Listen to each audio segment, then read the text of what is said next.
तो भाई जब भी एवेंजर्स की बात होती है तब सबसे पहला नाम कैप्टन अमेरिका का ही आता है, क्योंकि यही बंदा एवेंजर्स को बहुत पहले से लीड करता आया है और इसीलिए इसको द फर्स्ट एवेंजर भी कहा जाता है। कैप की लीडरशिप स्किल और साहस का कोई जवाब नहीं, जिसके बदौलत मुश्किल से मुश्किल काम भी आसान लगने लगता है। एमसीयू में कैप्टन की जर्नी शुरू हुई थी 2011 में, जब captain America the first Avenger movie release हुई। आज इसी मूवी से जुड़े कुछ इंटरेस्टिंग फैक्ट्स तुम लोगों के साथ शेयर करूंगा, सो बिना देरी किए वीडियो को शुरू करते हैं। फैक्ट नंबर 1, मार्वल की हिस्ट्री में कैप्टन अमेरिका पहला ऐसा सुपर हीरो है जिसको सबसे पहले पर्दे पर उतारा गया था। 1944 में कैप्टन अमेरिका के नाम से एक टीवी सीरियल प्रोड्यूस हुआ था। उसके बाद 1979 और 1990 में कैप के ऊपर मूवी भी बनी थी। मार्वल ने फिर अर्ली 2000 में एक प्रॉपर सिनेमेटिक यूनिवर्स बनाने का प्लान किया और इस तरह से 2005 में द फर्स्ट एवेंजर प्रोजेक्ट शुरू हुआ।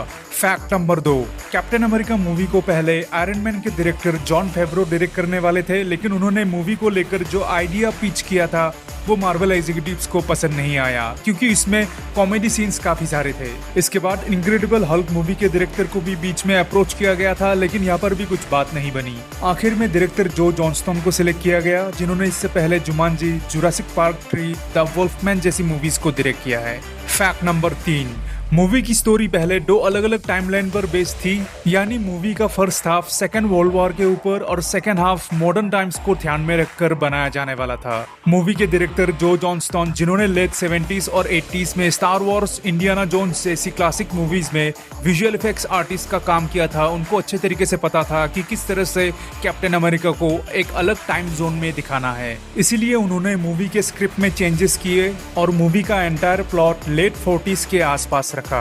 फैक्ट नंबर 4, क्रिस इवेंट्स के अलावा किसी और को कैप के रोल में इमेजिन करना भी इम्पॉसिबल है, लेकिन जब उनको पहली बार ये रोल ऑफर हुआ था तब उन्होंने इसे करने से मना कर दिया था। क्रिस ने ऑलरेडी मार्वल के साथ फैंटास्टिक 4 मूवी में काम किया था, लेकिन उनका role as human torch successful नहीं हो सका और इसीलिए वो दोबारा इस जॉनर में काम करना नहीं चाहते थे। एक रीजन ये भी था कि ऐसे रोल को निभाने के लिए लॉन्ग टाइम कमिटेड रहना बहुत जरूरी है। क्रिस को टोटल 6 फिल्मों का ऑफर दिया गया था, जिनको करने में उन्हें करीब 10 साल लग जाते और इसीलिए उनको लगा कि ये डील बहुत ही रिस्की है। बाद में जब उनकी मां ने उनको भरोसा दिलाया तब जाकर वो ये रोल करने के लिए राजी हुए। फैक्ट नंबर 5, ऑडिशन के वक्त कैप का रोल प्ले करने के लिए टोटल 4 एक्टर्स को सिलेक्ट किया गया था। इनमें से सेबेस्टियन स्टैन को सिलेक्ट किया था केविन फेगी ने और क्रिस इवेंट्स को सिलेक्ट किया था प्रोड्यूसर जोएल सिल्वर ने। बाकी 2 एक्टर्स जिनको इस रोल के लिए कंसिडर किया गया था वो थे जॉन क्रेसेंस्की और रायन फिलिप, लेकिन आखिर में रॉबर्ट डाउनी जूनियर ने अपना ओपिनियन रखा और कहा कि क्रिस इवेंट्स इस रोल के लिए परफेक्ट रहेंगे। यही वजह है क्रिस इवेंट्स को बिना ऑडिशन, बिना स्क्रीन टेस्ट के ही डायरेक्टली इस रोल के लिए साइन कर लिया गया। फैक्ट नंबर 6, सेबेस्टियन स्टैन को कैप का रोल तो नहीं मिला, लेकिन उन्होंने बकी का रोल बखूबी निभाया था। अपने रोल को परफेक्ट करने के लिए उन्होंने वर्ल्ड वॉर 2 के ऊपर बनी डॉक्यूमेंट्रीज और टीवी शोज जैसे कि बैंड ऑफ ब्रदर्स देखना शुरू किया था, जिसकी वजह से शूटिंग के वक्त उनको काफी हेल्प मिला। फैक्ट नंबर 7, जो लोग कॉमिक्स पढ़ते हैं उनको अच्छे से पता है कि एक्समैन यानी वोल्वरिन, मैग्नेटो, प्रोफेसर एक्स जैसे कैरेक्टर्स वर्ल्ड वॉर 2 से कनेक्टेड है। मार्वल पहले चाहता था कि एक्समैन के कुछ कैरेक्टर्स भी इस मूवी में एज कैमियो दिखाया जाए, लेकिन उस टाइम पे एक्समैन के राइट्स फॉक्स के पास अवेलेबल थे। वो लोग इस बात पर एग्री नहीं हुए और इसीलिए मूवी में वेपन एक्स प्रोग्राम का मेंशन नहीं किया जा सका। फैक्ट नंबर 8, हॉलीवुड के लेजेंडरी एक्टर ह्यूगो वेबिंग ने इस मूवी में रेड स्कल का रोल निभाया था, जिन्होंने इससे पहले matrix, Lord of the rings जैसी मूवीज में काम किया है। रेड स्कल का रोल उनको इसीलिए पसंद है क्योंकि ये एक नाजी ऑफिसर होकर भी हिटलर की नहीं सुनता। मार्वल ने उनको टोटल 3 फिल्मों का ऑफर दिया था और वो ऑलमोस्ट इन्फिनिटी वॉर में रिटर्न करने वाले थे, लेकिन पेमेंट को लेकर ह्यूगो सेटिस्फाई नहीं हो सके और इसीलिए हमें आज तक ये कैरेक्टर दोबारा देखने को नहीं मिला।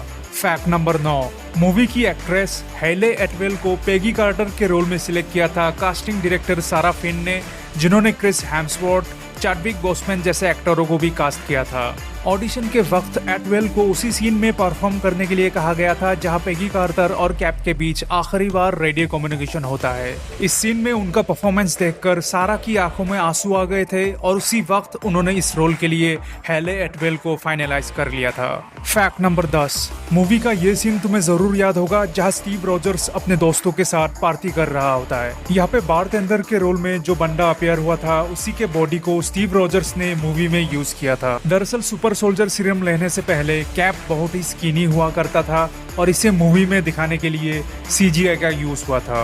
एक्टिंग और एक्सप्रेशंस क्रिस इवेंस के थे, लेकिन बॉडी अपीयरेंस बारटेंडर का यूज हुआ था। सीरम लेने के बाद जो मस्कुलर बॉडी हमें देखने को मिलता है, उसके लिए क्रिस ने असल में बहुत मेहनत की थी, यानी ये कोई CGI इफेक्ट नहीं था। उस टाइम पे मार्वल सिनेमैटिक यूनिवर्स बस शुरू ही हुआ था और इसलिए मूवी का सक्सेसफुल होना बहुत जरूरी था। गौर करने वाली बात यह है कि captain America the first Avenger Paramount pictures के अंदर बनी आखिरी मूवी थी, क्योंकि इसके बाद मार्वल को डिज्नी ने टेक ओवर कर लिया था। मूवी रिलीज होने के बाद क्रिटिकली और कॉमर्शियली सक्सेसफुल साबित हुई और इसने मार्वल सिनेमैटिक यूनिवर्स को एक ब्रांड की तरह पूरी दुनिया में एस्टैब्लिश किया। शायद इसीलिए केविन फेगे ने भी कहा था कि लोग RDJ को मार्वल का फेस मानते हैं, लेकिन क्रिस इवेंस के कंट्रीब्यूशन को भूल जाते हैं, क्योंकि उनके बिना MCU को खड़ा कर पाना इम्पॉसिबल था। आज के वीडियो में बस इतना ही। अगला वीडियो किस मूवी के ऊपर चाहते हो कमेंट बॉक्स में बताना। Till then good bye and take care.